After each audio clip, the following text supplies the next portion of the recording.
तर कोर्टाने दिलेल्या या निर्णयावर राजकीय वर्तुळातून काय प्रतिक्रिया आल्यात पाहूया। कोर्टाने अशा पद्धतीने निर्णय का दिला, पुरावे काय कमी पडले का, काय झालं हे थोडंसं खोलात जाऊन बघावं लागेल। पण मग असं होत असेल तर कुठेतरी त्यांच्या म्हणजे सरकारच्या बाजूने जी काही बाजू मांडली गेली ती कुठे कमकुवत होती का हे सुद्धा बघायची जरूरत आहे। हा निकाल दुर्दैवी आहे।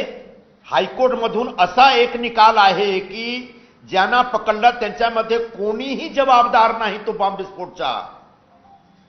तो मनात एक प्रश्न आहे की तो बॉम्बस्फोट घडवला कोणी।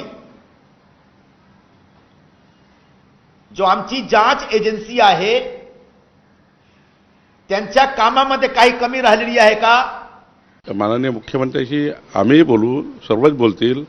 कुठल्या आधारावर सुटका झाली, कुठला पुरावा नाही मिळाला किंवा काय अडचणी आहे, वरच्या कोर्टात पुन्हा जाता येईल का शासनाला, याचाही विचार शासन करेल। जर ते त्या ठिकाणी त्या कुठल्या मेरिटवर कोर्टाने डिसाईड केला आहे आणि शासनाकडे काही ॲडिशनल बाबी असतील तर शासन वरच्याही कोर्टात जाऊ शकेल। पण या ठिकाणी मुख्यमंत्र्यांची चर्चा करावी लागेल। दरम्यान तपास यंत्रणांच्या अपयशाविरोधात किरीट सोमय्या मंत्रालयात गेलेत।